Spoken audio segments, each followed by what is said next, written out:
मुझे कुछ नहीं, सिर्फ इंसाफ चाहिए। इन लोगों ने मेरी बीवी की जान ले ली है। मैंने हंसती खेलती बीवी लेकर गया था और इन लोगों ने मुर्दा मेरे हाथ में दे दिए। बस मुझे मेरी बीवी का इंसाफ चाहिए। लोगों ने उसके साथ में किए क्योंकि वहां पे एक डॉक्टर मौजूद नहीं था, खाली नर्स और आया ने मेरी बीवी की डिलीवरी करी है। जब आपके पास में डॉक्टर ही नहीं था तो आपने क्यों मेरी वाइफ को। अस्सलाम वालेकुम, मेरा नाम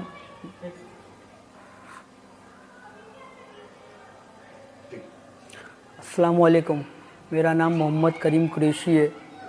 मैंने मेरी वाइफ को ठाणे महानगर पालिका के हॉस्पिटल में लेकर गया था। वहाँ पर उसको पहली डिलीवरी नॉर्मल हुई थी, दूसरी डिलीवरी भी नॉर्मल ही थी। तो वहाँ पे लेकर गया, रात भर उसको पेन हो रहा था। सुबह में लेकर जाके इन लोगों ने बोले कि 6 बजे बोले ले तुम्हारी को बच्चे की डिलीवरी होगी। 6 बजे के करीब में इन लोगों ने दूसरे वार्ड में लेकर गए। मैं बाहर गया कुछ काम के वजह से, आधे घंटे में मेरे बच्चे का फिटनेस सर्टिफिकेट बनाने के लिए। रिटर्न आके देखता हूँ तो मेरी बहन का फ़ोन आया। मेरी वाइफ को लेके इन लोग स्ट्रेचर पे अच्छी खासी 1 घंटा पहले मैंने उसे अपने हाथों से चाय बिस्किट खिलाया था जब इन लोगों ने उसको डिलीवरी वार्ड में लेकर गए थे। और उसके बाद में जब लेकर जाने के बाद में आधे घंटे के बाद में लोग स्ट्रेचर के ऊपर लेकर आ गए, गेट के ऊपर। मेरी बीवी पूरी माथा उसका हरा हो गया था, चेहरा लाल हो गया था मेरी वाइफ का। मैं बोला क्या हुआ, तो बोलते इसकी हालत बहुत क्रिटिकल है। बोले ले इसको कलवा लेके जाना पड़ेगा, लेकिन वहाँ बोले कलवा में बोले लेके जाते जाते लेट हो जाएगा आपको। बोले आप बोले इसको किसी प्राइवेट हॉस्पिटल में लेके जाओ। मतलब आप बताओ मैं कहाँ लेके जाऊँ, तो ये लोग बोलते आइकॉन में लेके जाओ। मतलब ठीक है आप जहाँ बोले, लेकिन बोले आप अफोर्ड करोगे, मतलब मैं अपने आप को बेच के मतलब उसको उसके लिए इलाज कराऊंगा। तो बोले ठीक है जाओ। वहाँ पे एम्बुलेंस खड़ी थी वो, लेकिन उनका एम्बुलेंस वाला मौजूद नहीं। मेरी वाइफ स्ट्रेचर के ऊपर जिंदगी और मौत से लड़ रही। मैं बोला एम्बुलेंस हमारा एम्बुलेंस वाला नहीं है। बोले दो एम्बुलेंस वाले हैं लेकिन फ़ोन लगा रहे, बोले उठा रहे नहीं है। मैं बाहर जाके रोड के ऊपर लोगों के हाथ जोड़ा, पैर पकड़ा। मतलब भाई किसी को गाड़ी चलाने आती है 4 व्हीलर, तो मतलब मेरी वाइफ को लेके चलो। कोई नहीं बोला, किसी को भी नहीं आती थी। आधे घंटे के बाद में आके वो सिस्टर वो आया कि मैंने पैर पड़ा। तो उसके बाद में आधे घंटे बाद उनका ड्राइवर आता है और फिर वो मेरी वाइफ को एम्बुलेंस में डाल के लेके जाते। और वो लेके जाने के बाद में आइकॉन वाला देखते के साथ में उसने हाथ हटा दिया कि बोले ये केस बोले मैं नहीं लूंगा। बुरहानी में लेकर गए वहां से। बुरहानी वाला बोलता है कि मेरे पास में 2 ही वेंटिलेटर है, दोनों पे पेशेंट है, आप जाके देख लो। बोले नहीं हो सकेगा। बोले ले आप बोले ले इसे बोले ले दूसरे हॉस्पिटल में लेके जाओ। मैं कहाँ लेके जाऊँ, तो उसने GHC खालसेकर में जो हॉस्पिटल है उसका बताया, तो वहाँ लेकर गया। वहाँ पे जाने के आधे पौने घंटे के बाद में उन लोगों ने मेरी बीवी को बचाने की कोशिश की, लेकिन आधे पौने घंटे के बाद में उसका इंतकाल हो गया। मैं क्या करूं, किसके पास जाऊं, मेरी 3 से 4 साल की बच्ची है, कहाँ से लाके दूं। रात भर मेरी बच्ची पूछ रही थी मेरी माँ कहाँ है, मेरी माँ कहाँ है। मैं कहाँ से लाके दूं उसको माँ। मेरा कलेजा फटे जा रहा है।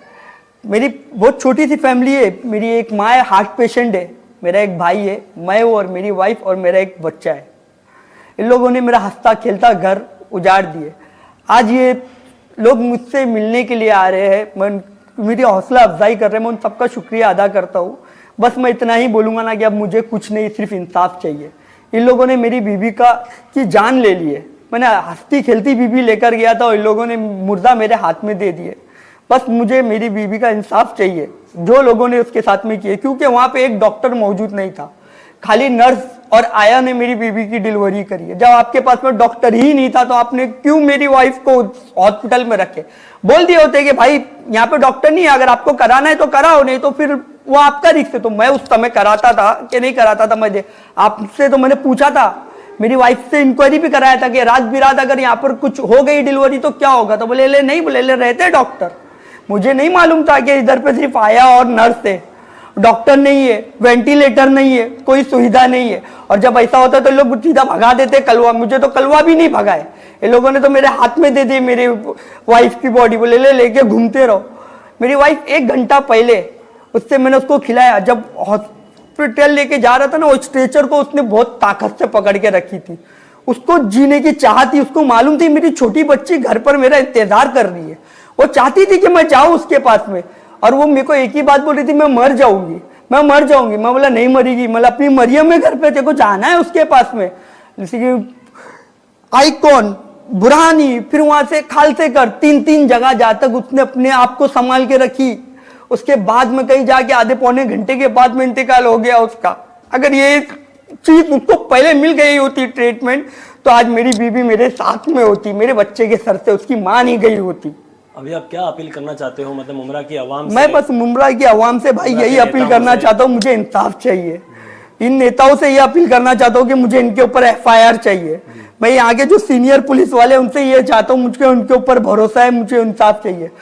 और दूसरी बात, जब इनके हॉस्पिटल में एम्बुलेंस नहीं थी, वो बंटी भाई की एम्बुलेंस मेरे चाचा ने लेकर आया था।